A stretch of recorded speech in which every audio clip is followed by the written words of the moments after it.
नमस्कार, मैं Baljeet Dhaka pinnacle coaching centre से आप सभी का स्वागत करता हूं। और आज की इस प्रेजेंटेशन में हम लॉन्च कर रहे हैं SSC CGL tyre 3 descriptive paper से रिलेटेड। ये नया बैच है, ऑनलाइन बैच, जो कि 5 सितंबर से स्टार्ट होगा। इस वीडियो को आखिर तक देखिए, मैं पूरी जानकारी दूंगा कि कैसे एसएससी सीजीएल टायर 3 में जो कब होगा, कैसे आप स्कोर कर सकते हैं, कितना टाइम इसकी प्रिपरेशन में आपको चाहिए, क्या क्या रिसोर्सेज का इस्तेमाल कर सकते हैं।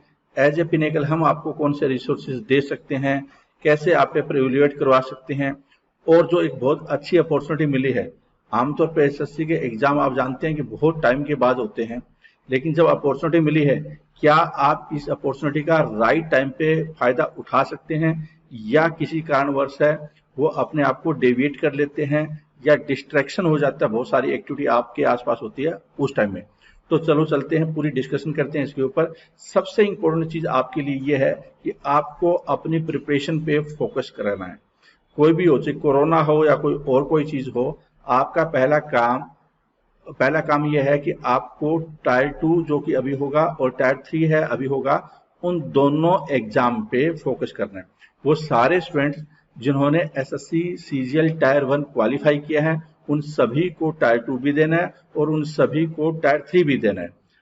तो अब देखिए यहाँ पे डेट कब की आई है, वो सबसे पहले देख लेते हैं। जो डेट आई है आपकी वो है 22/11, मतलब कि संडे को एग्जाम होगा। 22 नवंबर को आपका एग्जाम होगा। कब? ये टायर 3 का एग्जाम होगा। इस बात की बहुत कम संभावना है, जिस तरह से गवर्नमेंट नीट का एग्जाम है वो जबरदस्ती करवा रही है, बहुत सारे बच्चे आंदोलन कर रहे थे कोरोना पीक पे, उसके बावजूद भी।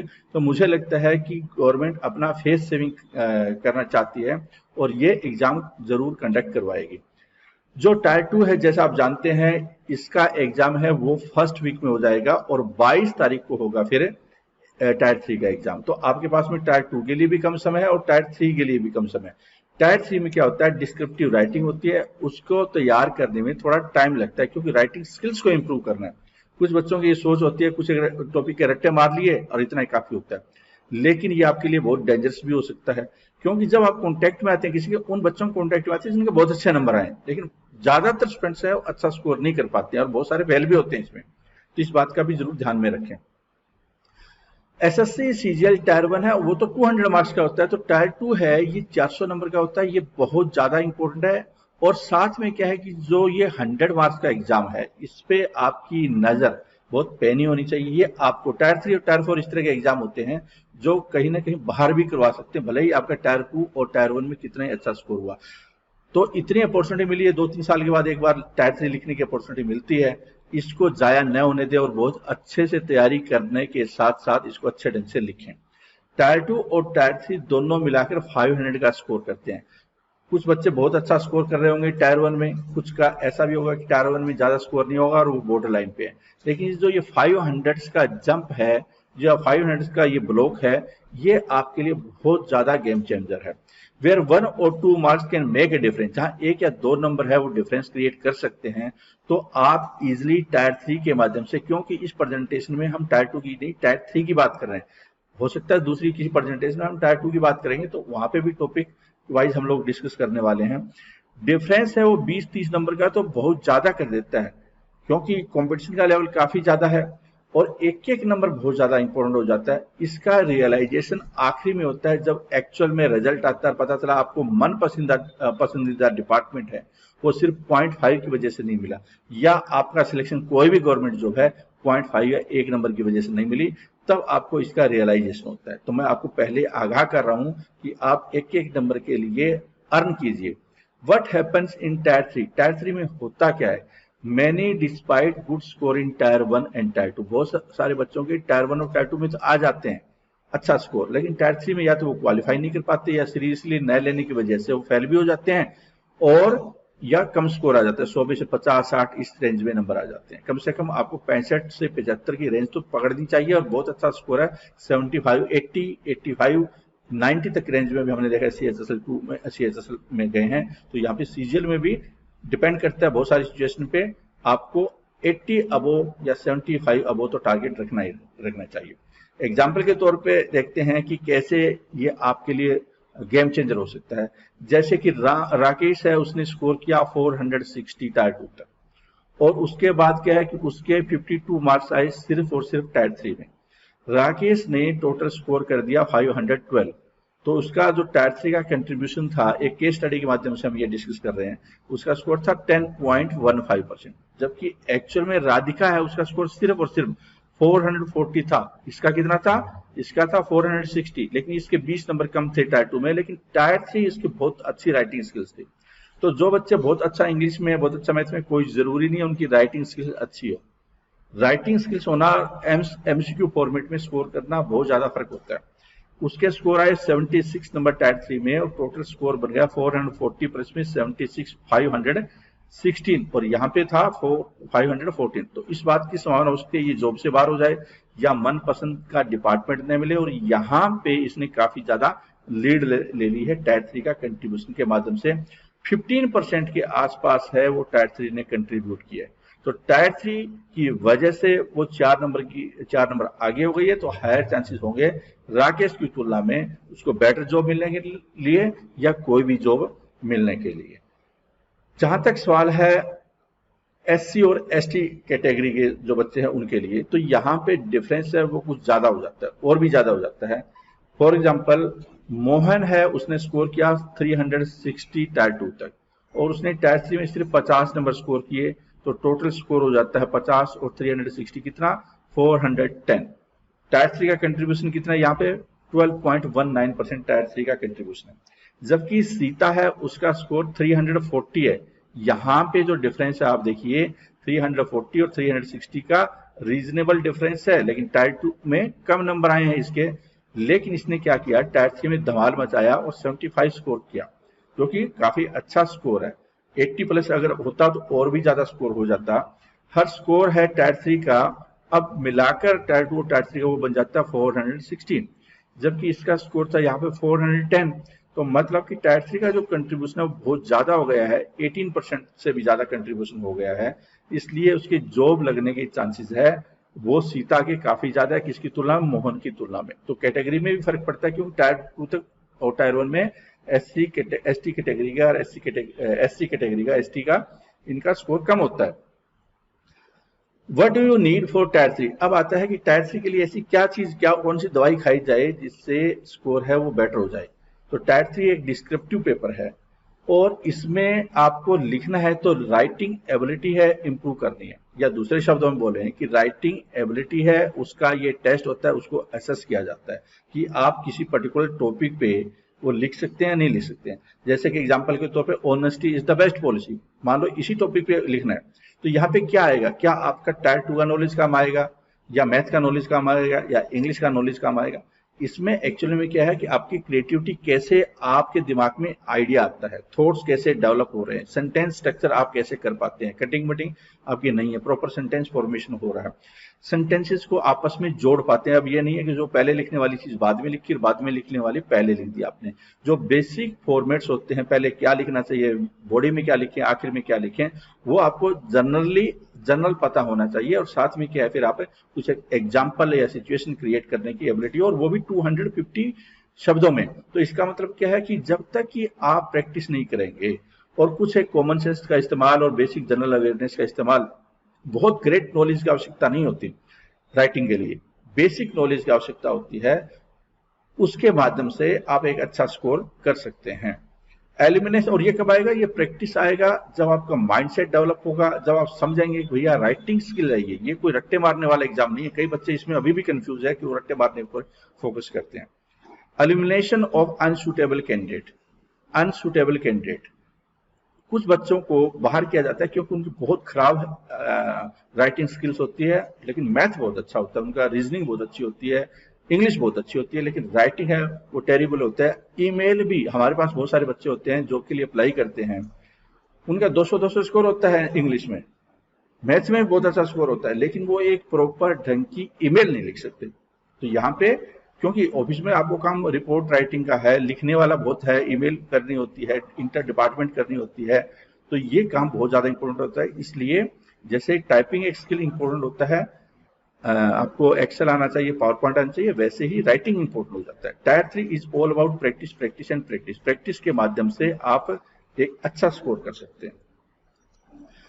अब आ जाता है कि पिनेकल है उसके पास किस तरह का प्रोग्राम है। जॉब एश्योर्ड टायर 3 ये हमारे प्रोग्राम का नाम है, जो कि डे वाइज सिस्टमेटिक ढंग से आपको अरेंज करके दिया जाता है कि पहले आपको क्या करना है, फिर उसके बाद में क्या करना है। हमारी अप्रोच रट्टे मरवाने के लिए नहीं है। जो बच्चे कुछ एक टॉपिक का रट्टा मार के एग्जाम देना चाहते हैं, कृपया करके उनसे हाथ जोड़कर निवेदन है कि ये हमारा कोर्स ज्वाइन न करें, क्योंकि वो हमारे सिस्टम में बिल्कुल फिट बैठने वाले नहीं, उनको समझ में नहीं आना है कि ए टायर 3 है क्या। हम उन स्टूडेंट्स के ऊपर फोकस नहीं करेंगे जो समझना चाहते हैं, अपने आप को मोल्ड करना चाहते हैं, लर्न करना चाहते हैं, हमारी मेहनत के जरिए, उनकी मेहनत के जरिए एक अच्छा स्कोर करना चाहते हैं। तो ये पहले इस कोर्स को समझे कि है क्या। ये प्रैक्टिस और बिल्डिंग स्किल्स है। पेपर एवेल्युएशन के जरिए आपको पेपर लिखने हैं, एवेल्युएट करने हैं। जैसे एग्जाम में आपको कोई भी टॉपिक आ सकता है, वहां पे आपको कोई गूगल सर्च नहीं कर सकते आप, कोई आपका नॉलेज काम नहीं है, मतलब कोई कहीं से आप देख नहीं सकते। आपको ऑन द स्पॉट किसी भी टॉपिक पे लिखने की एबिलिटी होनी चाहिए, तभी तो एग्जाम में लिखेंगे।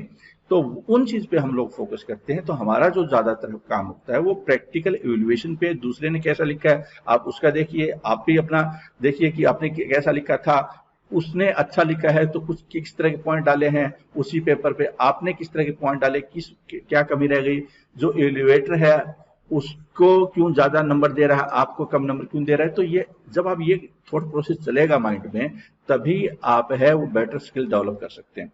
तो इस प्रोग्राम में हम आपको थ्योरी वीडियो प्रोवाइड करते हैं, हिंदी और इंग्लिश दोनों भाषाओं में। या आप हिंदी में भी कर सकते हैं प्रोग्राम और इंग्लिश में भी कर सकते हैं, उससे कोई फर्क नहीं पड़ने वाला है। How to write essay, informal letter, formal letter, press report, notice, ये सारी चीजें आपको बेसिक वीडियो होते हैं। इसके बाद क्या होता है, हमारे पास काफी ज्यादा 300 प्लस है, वो एसे है, लेटर है, अलग अलग स्टूडेंट जो टॉपर होते हैं उन्होंने लिखे हुए, उनको एलिवेशन है, वीडियो एनालिसिस किया जाता है। तो उनको उस रिसोर्स को, उस लाइब्रेरी को आप इस्तेमाल कीजिए और एक माइंडसेट डेवलप कीजिए। उसके बाद आ जाता है कि आपको जो मेन है प्रोग्राम का हिस्सा, जैसे रियल एग्जाम होता है वैसे ही आपको 1 घंटे का टेस्ट होता है। 20 फुल लेंथ टेस्ट आपके रियल एग्जाम पैटर्न पे होंगे और अलग अलग टॉपिक पे होंगे। अगर 20 टॉपिक है, 20 पेपर है, तो कोई स्पोर्ट्स पे होगा, कोई साइंस टेक पे होगा, कोई करंट इश्यू पे होगा, कोई सोशल इश्यू पे होगा, कोई जो प्रोवर्ब और कोट्स होते हैं उसके ऊपर होगा, कोई इन्वायरमेंट इश्यू पे होगा, कोई हिस्टोरिकल पर्सपेक्टिव होगा, पॉलिटी एंड गवर्नेंस हो सकता है, सोशल ये जो सोशल मीडिया है उसके ऊपर हो सकता है। तो 20 जो डाइवर्सिफाई रेंज ऑफ कैटेगरी होती है उन्हीं में से टॉपिक बनाए जाते हैं। इसके अलावा क्या है, जितना भी ये एक्सेस है नॉलेज बैंक के, आज के टाइम में जो चीजें चल रही है उसका एक्सेस कर सकते हैं। लाइव मॉक टेस्ट है, ये आपके लिए एक रामबाण साबित हो, क्योंकि आपको पता चल जाएगा कि अगर अचानक मुझे किसी टॉपिक पे लिखना हो तो मैं कहाँ पे मार खा रहा हूँ। अभी समय है, इसका मतलब आप इंप्रूव कर सकते हैं, आप थॉट प्रोसेस इकट्ठा करने की, क्रिएटिव बनने की एबिलिटी डेवलप कर सकते हैं। वरना क्या, जब एग्जाम में बैठेगा एकदम कोई नया ऐसा टॉपिक आ गया आपके सामने, आपको समझ में नहीं आ रहा कि इस पे लिखूं क्या, आपने एक लाइन लिखी उस पर कटिंग कर दी, फिर दूसरी लाइन लिखी उसके ऊपर कटिंग कर दी, तो कुल मिलाकर क्या आप बहुत बुरी तरह से उस ट्रैप में आ जाएंगे और हो सकता है कहीं ना कहीं गलती और ज्यादा कर बैठे जिसकी वजह से फेल हो जाए। How students should proceed for pinnacle course, तो हमारा कोर्स को कैसे उसका फायदा उठाया जाए। पहले तो आप थ्योरी वीडियो देखिए, उसके बाद जो टॉपर्स की आंसर शीट वगैरह पीडीएफ फॉर्मेट में मिलेगी, वीडियो एनालिसिस मिलता है, वो देखिए, जिससे आपके पता चल जाए कि इस बच्चे ने अच्छा लिखा तो इसमें भी कुछ गलतियां बताई जा रही है, वो किस तरह से ठीक की जा सकती है, आप क्या कर सकते हो। उसके बाद आप नोट्स बनाइए, इफेक्टिव सेंटेंसेस क्या डाले जा सकते हैं, कोट्स कैसे लिखी जा सकती है, कोट्स का ये जब आप 15-20 पेज के ये एग्जाम्पल के साथ में प्रोवर्ब है, कोट है, ये आप लिख लेते हैं, उनको बार बार रिवीजन कर लीजिए। इसका मतलब क्या है कि आपने माइंडसेट डेवलप कर लिया है कि 250 वर्ड्स एसे और 150 वर्ड्स है वो लेटर, इन दोनों के अनुसार आपका दिमाग है वो पूरी तरह से सेट हो गया है। क्या चीज अच्छी होती है, क्या चीज बुरी होती है, कौन से सेंटेंसेस अच्छे होते हैं, कौन से बुरे होते हैं, कौन से एग्जाम्पल अच्छे होते हैं, कौन से बुरे होते हैं, ये वीडियो और इन पीडीएफ के माध्यम से अलग अलग स्टूडेंट्स के जो इवैल्यूएशन है उससे आपको पता चल गया। अब असली आपका आता है टाइम में, स्किल आपने समझ ली, अब आता है आपको लिखने वाली चीजों का। तो लिखिए, यही मेन चीज है, यही मेन चीज है और यही हमारी भी मेन चीज है। क्योंकि जब आपका पेपर चेक होता है बहुत एनर्जी लगती है, बहुत टाइम लगता है, बहुत पैसे लगते हैं, बहुत सिस्टम को क्रिएट करना होता है, पेपर इधर उधर होने की पूरी संभावना होती है। 1 लाख से ज्यादा पेपर चेक करते हैं, इस दौरान बहुत बड़ी टीम इसके पीछे लगानी पड़ती है। Live test as per schedule will be on 1 PM और 2 PM। फॉर एग्जाम्पल आपको शेड्यूल दे दिया जाएगा, जैसे 3 से 4 है या 1 से 2 है, इस तरह शेड्यूल दीजिए। 10 मिनट है आपको पेपर सबमिशन के, वहां पे आपको पूरा प्रोसेस समझाया गया है कि किस तरह से आपको सबमिट करना है। आप हमारी सपोर्ट हेल्पलाइन से वहां पे नंबर लिखे, वहां पे भी फोन कर सकते हैं अगर आपको दिक्कत है तो। जब आप प्रोसेस समझ जाएंगे, एक बार आपको थोड़ा माथापच्ची करने की जरूरत है, जब आप प्रोसेस समझ जाएंगे कैसे सबमिट करना है, कैसे इवैल्यूएट होता है, कैसे डैशबोर्ड काम करता है, और फिर आपका डैशबोर्ड खुद का कैसे बनेगा जिससे कि आप अपना स्कोर कार्ड वगैरह देख पाओ और दूसरों का भी देख पाओ। ठीक है, तो इस तरह से क्या है कि और जो अच्छा लिखते हैं उनके हम लोग पेपर है दूसरों को दिखाते हैं, बुरा लिखते हैं उसका नहीं दिखाते हैं। In case very poor writing skill तो हम एक्स्ट्रा मदद करते हैं। आमतौर पे क्या होता है, इतनी बुरी आजकल हैंड राइटिंग है, वो हैंड राइटिंग की जो स्किल होती है वो इतनी खराब मुझे लगता है कि ज्यादातर बच्चों की नहीं होती, ठीक ठाक होती है, उसको इम्प्रूव करने की जरूरत होती है। तो उसके लिए भी पूरा राइटिंग स्किल्स के लिए भी कुछ प्रोग्राम है। Steps that can help you to score high in tier 3। कौन से ऐसे स्टेप्स ले सकते हैं आप जिसकी वजह से टायर 3 में एक अच्छा स्कोर कर सकते हैं। पहली बात तो क्या है कि इस प्रोग्राम को या टायर 3 को सीरियस लेने की जरूरत है। आपका बहुत सारा काम तो वहीं पे हो गया। समझने की जरूरत है कि राइटिंग स्किल्स में क्या चाहिए, आपको कैसे डेवलप कर सकते हैं। अगर इस बात को समझ गए तो आप राइट डायरेक्शन में जा रहे हैं। लेकिन अगर कई बच्चे करते हैं और वो हमारे प्रोग्राम को समझने के बजाय वो क्या करते हैं कि मुझे 10 टॉपिक बता दो मैं रट्टे मार लेता हूँ, ठीक है, लिख कर दे दो मैं रट्टे मार लेता हूँ। भाई वो लोग कृपया करके हमारे आसपास भी ना आने की कोशिश करें, क्योंकि हम उस तरह की कैटेगरी में नहीं है। क्योंकि टॉपिक तो कुछ भी आ सकता है, आप कितने टॉपिक के रट्टे मारेंगे, 1000 के मार लेंगे, 2000 के मार लेंगे, 10,000 के मार लेंगे, और टॉपिक तो थोड़ा भी चेंज हो सकता है। एग्जाम्पल के तौर पर जैसे कोविड में आपको क्या करना चाहिए क्या नहीं करना चाहिए, ये टॉपिक है कोविड पे, आपने कोविड रट्टा मार लिया, लेकिन इस पे इसी बात पे रट्टा मारा। टॉपिक क्या आ गया कि कोविड के बाद में किस तरह की सिचुएशन है लोगों के सामने या सरकार के सामने आने वाली है, उस पे लिखना आपको। तो बिल्कुल चेंज हो गया। कोविड पे देखो कितना हो गया। तीसरी सिचुएशन ये हो सकती है कि कोविड में जो घर से काम करते हैं उनकी क्या प्रॉब्लम है, या work from home in Covid, इस पे ऐसे आ जाता है। तो ये बिल्कुल अलग चीज हो गई।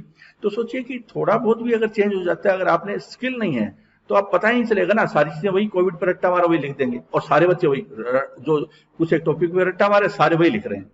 तो ये वाली जो कल्चर कुछ टीचर ने फैला रखी है और आप लोगों को गुमराह कर रखा है, ठीक है, और वो अपने आप को टीचर भी बोलते हैं। एक्चुअल में क्या है कि वो अपना काम कर रहे हैं, आपका नहीं कर रहे हैं। इस बात को जरूर ध्यान में रखिए। Writing can be improved bye practice only. Writing writing writing and only writing, तभी आप इंप्रूव कर सकते हैं। और क्योंकि देखो लेटर का कैसे रट्टा मार सकते हैं, लेटर में भी तो चीजें इनोवेटिव लिखनी होती है ना, अंदर भी लिखना होता है कि कोई चीज पूछी है, मान लो गेमिंग पे अपने छोटे भाई का ध्यान है, वो जरूरत से ज्यादा गया हुआ है, आपको उसको एडवाइस देनी है, तो इसका मतलब आपके दिमाग में कुछ आइडिया आना चाहिए। तो उनके रट्टे कैसे मारेंगे। Get it evaluated so that you have an idea where do you stand. ये प्रोसेस आपको अपनाना पड़ेगा, तभी आप अच्छा स्कोर कर सकते हैं। तो यहाँ पे राइटिंग इवेल्युएशन है, वो एक टाइम कंज्यूमिंग प्रोसेस होता है, लेकिन अच्छा स्कोर करना है तो आपको इस सिस्टम का यूज करना पड़ेगा। हमारा जो प्रोग्राम है, जैसे मैंने आपको बताया, एक बहुत ही यूनिक प्रोग्राम है। हजारों की संख्या में स्टूडेंट ज्वाइन करते हैं और बहुत ही अच्छा फीडबैक होता है इसके ऊपर। जो स्टूडेंट इसका फायदा उठाना चाहते हैं, जो कुछ एक स्टूडेंट है इसका फायदा उनको समझ में नहीं आता, वो क्या कुछ एक टॉपिक ढूंढे, इनके रट्टे मार लिए। हम ये एडवाइस करते हैं उनका कि वो पूरा यूज करे प्रोग्राम। यूनिक प्रोग्राम है, बहुत सारे ऐसे लेटर आपको प्रोवाइड किए जाते हैं, वीडियो फॉर्मेट होते हैं, राइटिंग टिप्स होती है, गाइडेंस होती है, कहाँ पे मिस्टेक हो सकती है, कहाँ पे नहीं हो सकती है। 40-20 मॉक टेस्ट जो कि इसका मेन क्रक्स है, जिससे कि आप इंप्रूवमेंट कर सके। 100% इंप्रूव होगा, ऐसा कोई रीजन ही नहीं है कि 20 टेस्ट लिखे कोई इंप्रूवमेंट ना हो। Evaluation of each mock, video analysis, sample video you can find on YouTube. बहुत सारे वीडियो भी हमारे यूट्यूब पे मिलते हैं, न्यूरो मैडम के या मेरे, तो वो भी आप देख सकते हैं। ये जो प्रोग्राम है, ये नया बैच है, नया शेड्यूल मिलेगा आपको। वो नया शेड्यूल है, वो 5 सितंबर से नया बैच के रूप में स्टार्ट हो रहा है।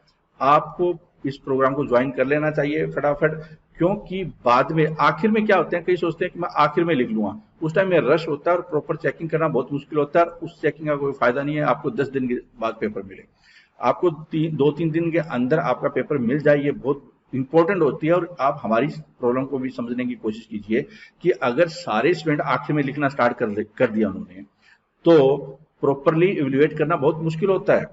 और अभी आप एक एक करके जैसे शेड्यूल बनाया जा रहा है उसको फॉलो करते हैं, तो किसी के ऊपर प्रेशर नहीं आता, पीछे बैक एंड पे प्रेशर नहीं आता और आपके ऊपर भी प्रेशर नहीं आता।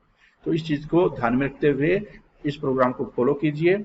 और ये कहाँ से ज्वाइन कर सकते हैं, हमारी पिनेकल लर्निंग ऐप है, गूगल एंड्रॉयड ऐप है, वहां से आप कर सकते हैं। गूगल प्ले स्टोर पे जाकर studynow247.com है, यहाँ से भी आप ज्वाइन कर सकते हैं। वेब पोर्टल है, ये वेबसाइट है, इस पे जाकर आप ज्वाइन कर सकते हैं। नीचे डिस्क्रिप्शन बॉक्स में डायरेक्ट लिंक भी दिया हुआ, वहां पे क्लिक कीजिए, सीधा ज्वाइन कर दीजिए।